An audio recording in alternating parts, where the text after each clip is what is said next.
السلام علیکم۔ میری زندگی ادریس کے ساتھ اچھی گزر رہی تھی۔ وہ میرے تایا زاد تھے اور میں اپنے والدین کی اکلوتی بیٹی تھی۔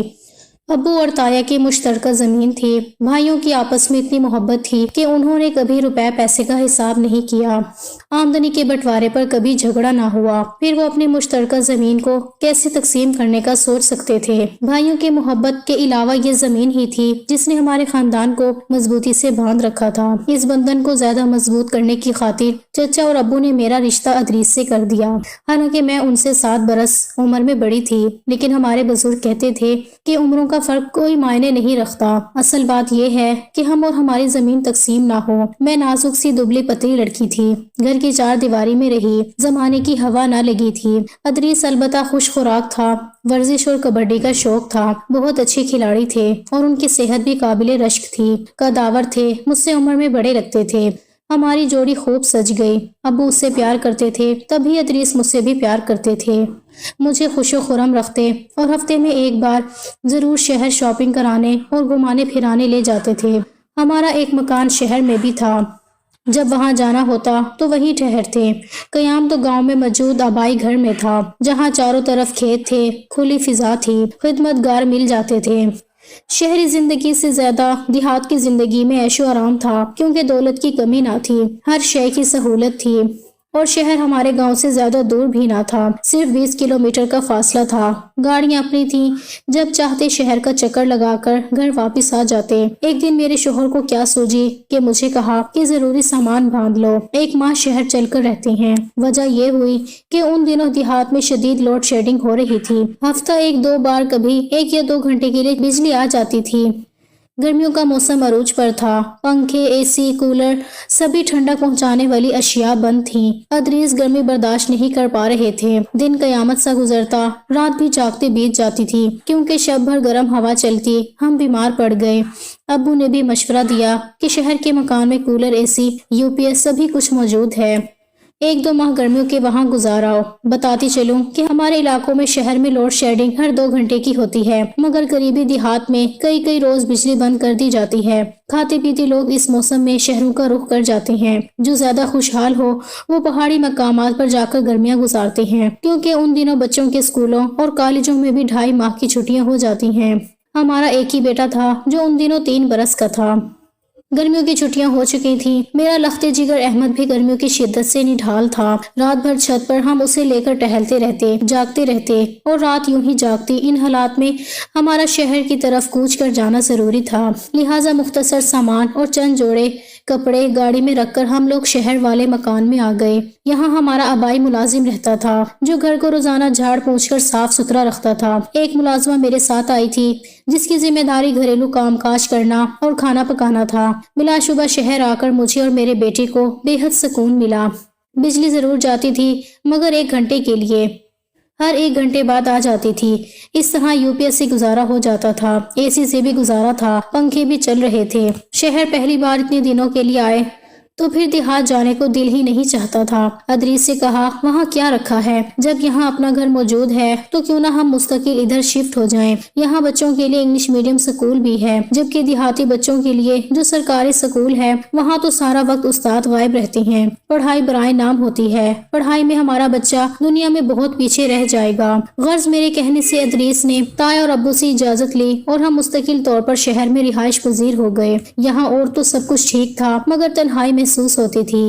بیٹا اسکول چلا جاتا اور شوہر دیہات فصل وغیرہ کے کاموں میں نگرانی کے لیے روانہ ہو جاتے۔ شام گئے لوٹتے، ملازمہ کچن میں مصروف رہتی۔ بہت جلد تنہائی سے دل بیزار ہو گیا، جہاں بات کرنے والا بھی کوئی نہ تھا۔ ہمارا گھر بڑا تھا اور ایک ہی 4 دیواری میں 2 گھر بنے ہوئے تھے، دوسرا حصہ خالی تھا جو ہماری رہائش سے کافی فاصلے پر تھا، یعنی گھر سے بالکل جڑا ہوا نہ تھا۔ ہم چاہتے تھے اسے کرائے پر اٹھا سکتے تھے، یوں بڑی سی 4 دیواری میں چہل پہل ممکن تھی۔ میرے سسر کرائے پر مکان دینے کے خلاف تھے، کہتے تھے جانے کیسے لوگ ہوں۔ پردے کا بھی معاملہ تھا، کیونکہ صحن اور گارڈن ایک ہی تھا۔ میں نے ادریس سے کہا کیوں نہ ہم ایک ایسی فیملی تلاش کریں جو صرف خواتین پر مشتمل ہو، مرد حضرات ان کے ہمراہ نہ ہوں، ایسی خواتین جن کے شوہر، باپ، بھائی وغیرہ کمانے کی غرض سے چلے گئے ہوں، یا کوئی بیوہ جو کرائے پر آنا چاہتی ہو۔ اس طرح کم از کم میری تنہائی دور ہو جائے گی، میں اپنی کرایہ دار خواتین سے میل جول رکھوں گی، باتیں ہوں گی، وقت اچھا گزر جائے گا۔ گاؤں میں تو بستی کی عورتوں کا ہماری حویلی میں ہر دم کا آنا جانا لگا رہتا تھا، میں انسانوں کی بھیڑ میں زندگی بسر کرنے کی عادی ہو گئی تھی۔ پھر ادریس نے ایک آدمی کے ذمے یہ کام لگایا۔ جلد ہی اس نے رابطہ کیا اور بتایا کہ ایک ماں بیٹی کو کرائے کے لیے گھر چاہیے۔ خاتون کا خاوند بیرون ملک کمانے کی غرض سے گیا ہوا تھا اور وہ ہر ماہ ایک معقول رقم بھیجتا تھا۔ اب یہ دونوں اپنے لیے ایک مناسب گھر کی تلاش میں تھیں۔ میں نے فوراً کہا ان سے ملوائیے، اچھی لگی تو اطمینان کر لینا اور کرائے پر گھر دے دینا۔ لہٰذا ادریس نے ان سے کہہ دیا کہ ان دونوں کو گھر لے آؤ۔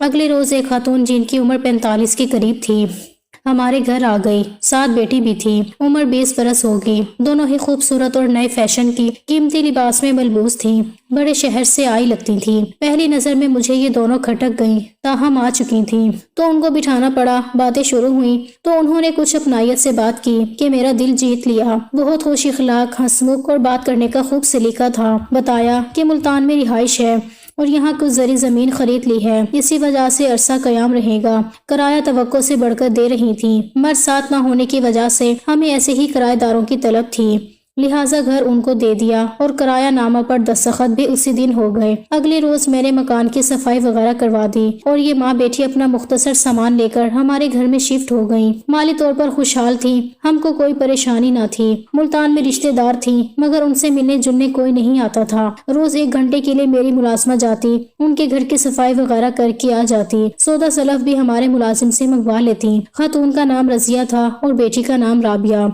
رابعہ نے حال ہی میں ایف اے کیا تھا، ابھی رزلٹ نہیں آیا تھا۔ یہ دونوں سارا دن اکیلی گھر میں بور ہوتی، لہٰذا روز شام کو ہم باغ میں کرسیاں ڈال کر بیٹھ جاتے اور گپ شپ کرتے تھے۔ رابعہ زیادہ باتیں نہیں کرتی تھی، وہ اکثر خاموش رہتی، سنجیدہ قسم کی لڑکی تھی، مگر ماں کافی باتونی تھی، اس قدر گفتگو کرتی کہ ہنس ہنس کر برا حال ہو جاتا۔ سچ کہوں کہ ان کے آ جانے سے گویا میری بے رونق اور بور سی زندگی میں بہار آ گئی۔ اکثر دوپہر کو ان کو کھانے پر بلا لیتی اور ہم اکٹھے لنچ کرتے، البتہ جس دن ادریس گھر پر ہوتے یہ ادھر کا رخ نہ کرتی۔ میری طرف جب آنا ہوتا پہلے ملازموں کو بلا کر پوچھ لیتی کہ ادریس تو گھر پر نہیں ہے، میں کہلواتی کہ وہ گھر پر نہیں ہے، آپ آ جائیے۔ یوں ہم روزانہ گھنٹوں ساتھ گزارنے لگے۔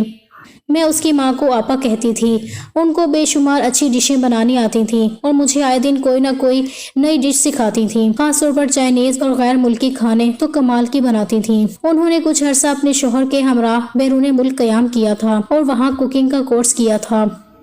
کیک، پیسٹری اور بیکنگ بھی کمال کی جانتی تھی۔ میں بہت خوش تھی کہ ایک ایسی کرایہ دار ملی ہے جس نے مجھے کھانے پکانے کا ہنر میں طاق کر دیا ہے، ورنہ میں 4 سالن ہی بنانا جانتی تھی، وہ بھی روایتی قسم کے۔ رابعہ کو سلائی کا شوق تھا، وہ ہر قسم کے ڈیزائن والے ملبوسات سی لیتی تھی، وہ درزی سے اچھی سلائی کرتی تھی۔ میں نے ٹیلر ماسٹر کے پاس جانا چھوڑ دیا، اپنے سارے کپڑے اس سے سلواتی تھی، ان کے پاس سلائی مشین نہ تھی۔ جب سلائی کرنی ہوتی تو رابعہ میرے گھر آ جاتی اور کپڑے سیتی۔ اس دوران اگر کبھی ادریس بھولے بھٹکے گھر آ جاتے تو یہ اپنے کام میں مگن اور مشغول رہتی، ان سے ہم کلام ہونا تو دور، آنکھ اٹھا کر بھی نہیں دیکھتی تھی۔ رضیہ نے ادریس سے بس دور سے ہی سلام رکھی، زیادہ تر مجھ سے ہی تعلق اور واسطہ رکھتی تھی۔ کرایہ ہر ماہ کی پہلی تاریخ کو میرے ہاتھ پر لا کر رکھتی تھی۔ جلد ہی ماں بیٹی سے گہری دوستی ہو گئی، اس طرح گل مل گئے جیسے میرے قریبی رشتے دار ہوں۔ ایک پل ایک دوسرے کے بنا رہنے کو روادار نہیں تھے، میری مجبوری تھی، مہینے چند دن ضرور گاؤں میں جانا ہوتا تھا۔ چچا چچی اداس ہو جاتے تھے، ہم اکثر ہفتہ اتوار کو گاؤں گزارتے۔ ادریس ہم کو صبح گاؤں چھوڑ کر شہر آ جاتے اور کام کاج کر کے اتوار کی شام کو واپس لینے آ جاتے۔ وقت بہت اچھا بیت رہا تھا کہ اچانک ایک روز آپا انکشاف کرنے لگی کہ انہوں نے جو زمین خریدی ہے اس میں کچھ معاملہ ہو گیا ہے اور کیس کرنے کے لیے کسی اچھے وکیل کی ضرورت ہے۔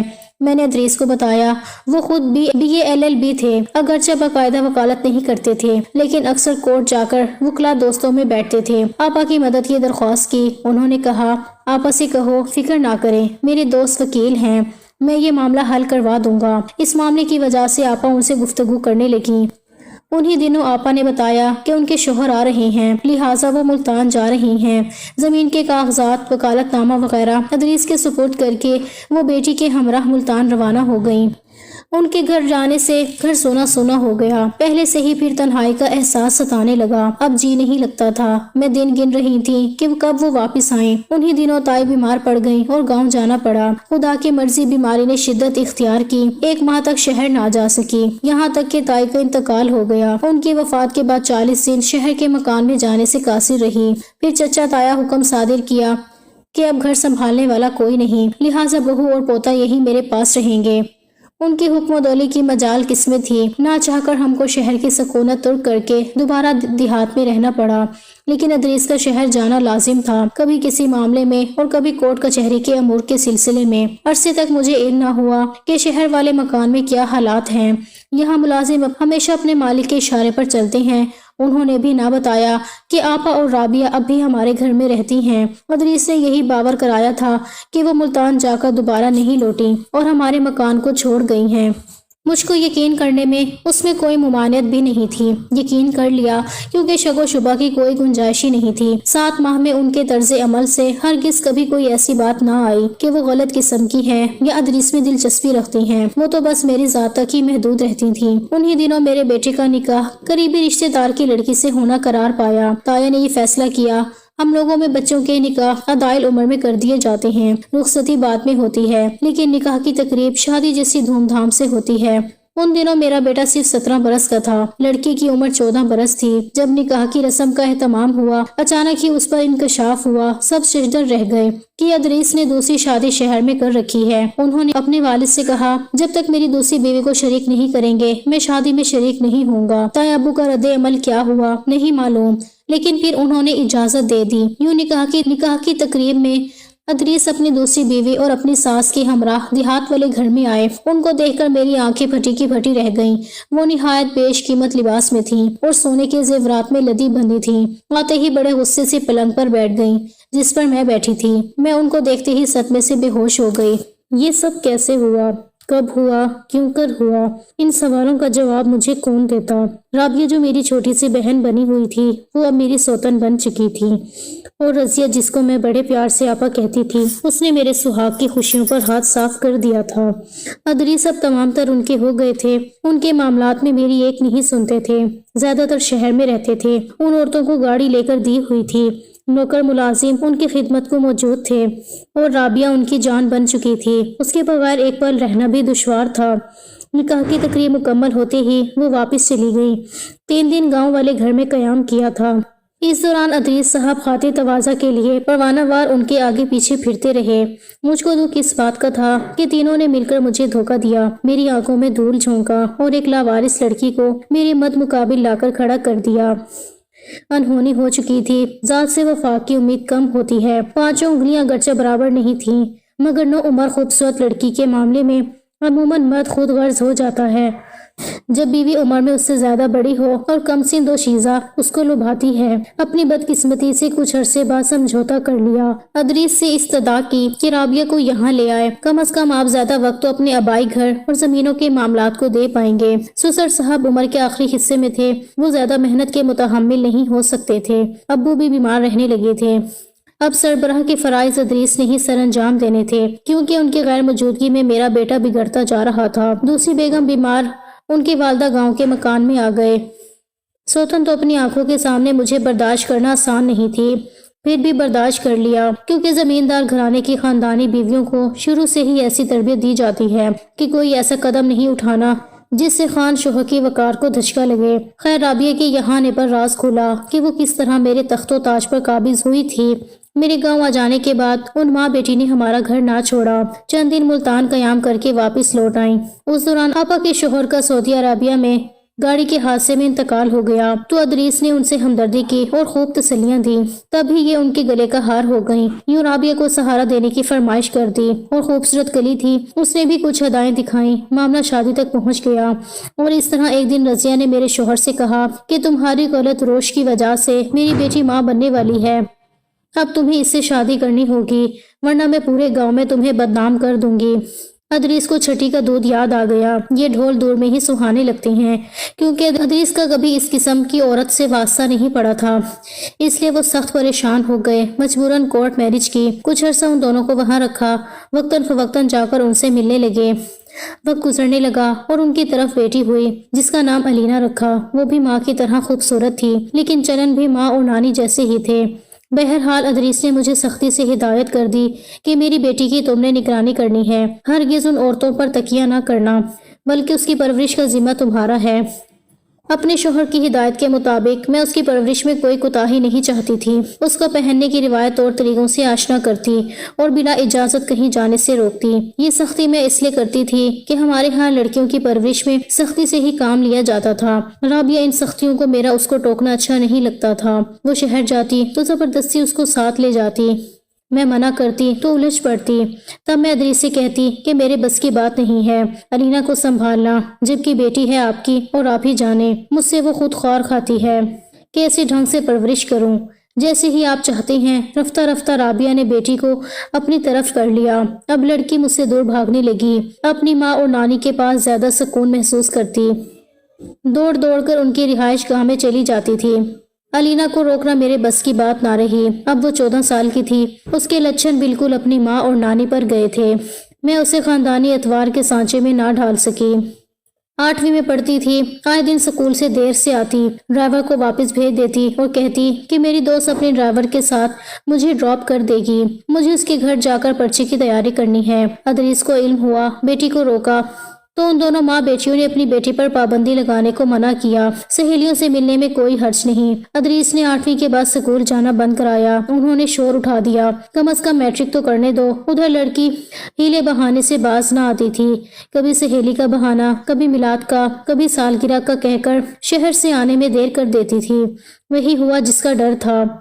شہر میں کالج کے لڑکے سے دوستی کے نتیجے میں پاؤں بھاری ہو گیا۔ میری والدہ کی نظر تیز تھی، انہوں نے معاملے کو بھانپ لیا کہ کچھ غیر معمولی حالات واقع ہو چکے ہیں۔ انہوں نے ادریس سے کہا بیٹی کو اسکول جانے سے روک لو، بات بدنامی کی حد تک آ گئی ہے۔ ادریس نے بیٹی سے باز پرس کرنا چاہے تو وہ جواب دیں گے، یہاں تک کہہ دیا کہ جب آپ میری ماں سے کورٹ میرج کر سکتے ہیں تو میں کیوں نہیں کر سکتی۔ اس پر باپ نے ہاتھ اٹھایا، اسے جوتے سے مارا، چیختی چلاتی ماں کے پاس دوڑی۔ اس کی نانی نے ادریس کو کہا تم دیہاتی وحشی لوگ غیرت کے نام پر بیٹیوں سے جانور جیسا سلوک کرتے ہو، میں ہرگز یہاں نہیں رہوں گی اور ان دونوں کو ساتھ لے جاؤں گی۔ ادریس کو ہم سب نے باہر بھیج دیا، وہ غصے میں ڈیرے پر چلے گئے اور 2 دن تک گھر نہ لوٹے۔ اس دوران ان کو گھر سے نکل بھاگنے کا موقع مل گیا۔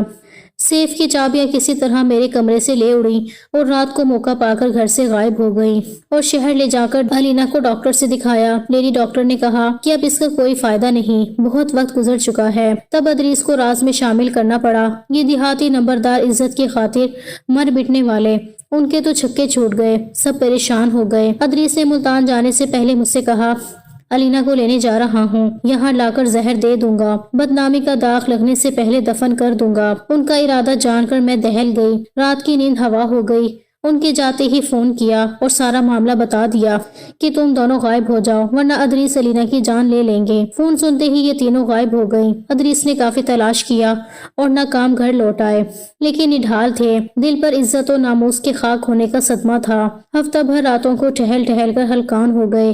8ویں روز اچانک دل پکڑ لیا، دل کا دورہ جان لیوا ثابت ہوا اور خالق کے حقیقی سے جا ملے۔ میں ہاتھ ملتی رہ گئی، اب پچھتائی کہ کیوں میں نے فون کیا اور سارا معاملہ بتایا۔ علینا کی زندگی تو بچ گئی، میرے شوہر کو موت لے گئی۔ اے کاش میں اسے فون نہ کرتی۔ آج بھی سوچتی ہوں کہ سوتن کو فون کر کے میں نے غلطی کی یا صحیح کیا، ایک کی جان بچا کر دوسرے کو صدمے کی عطا گہرائیوں میں ڈبو دیا۔ کیا میں اپنے شوہر کی قاتل ہوں اور ایک ناسمجھ لڑکی کو نئی زندگی دے دی؟ کیا میں نے ٹھیک کیا اور میں اس کی محسن ہوں؟ بچے غلطیاں کرتے ہیں تو اس کی سزا والدین کو ملتی ہے، لیکن والدین اپنے بچوں کی غلطیوں میں بھی قصوروار ٹھہرائے جاتے ہیں۔ مدت بعد جب کہ آپریشن کے لیے ملتان گئی تو اچانک میری ملاقات ایک نرس سے ہو گئی۔ یہ علینا تھی۔ اس کو سفید یونیفارم میں دیکھ کر افسوس ہوا، ایک کتنے بڑے زمیندار کی بیٹی تھی، جان بچانے کی خاطر کس طرح سے رل کے رہ گئی ہے۔ تمہاری ماں اور نانی کہاں ہیں؟ میں نے سوال کیا۔ اس نے کہا نانی وفات پا گئی ہیں اور ماں نے دوسری شادی کر لی ہے، میں نرسنگ ہاسٹل میں رہتی ہوں۔ میں نے مردہ سی آواز میں کہا، جی چاہا اسے اپنے ساتھ گھر لے جاؤں، مگر اپنے بیٹے کا خیال آتے ہی ڈر گئی کہ کہیں وہ آج اس کی جان نہ لینے پر آمادہ ہو۔ وہ کسی صورت اسے بہن کے طور پر قبول کرنے پر تیار نہ تھا۔ اس پر بد چلنے کا داغ لگ چکا تھا جس کی وجہ سے اس کے باپ کی موت ہوئی تھی۔ یقیناً وہ دن بھی ادریس جیسی سوچوں کا حامل ایک روایتی زمیندار ہی تھا۔ لہٰذا میں نے الینا سے کہا، اب تم چلی جاؤ کیونکہ تمہارا بھائی آنے والا ہے۔ میں نہیں چاہتی کہ وہ تمہیں دیکھے۔ ممکن ہے اس کا رد عمل شدید ہو اور تمہاری جان بچانے کی خاطر ایک بار پھر مجھے جھوٹ کا سہارا لینا نہ پڑے۔ الینا فوراً چلی گئی۔ اس کے بعد وہ کبھی مجھے نہیں ملی۔ خدا جانے اب کہاں ہے اور کس حال میں ہے۔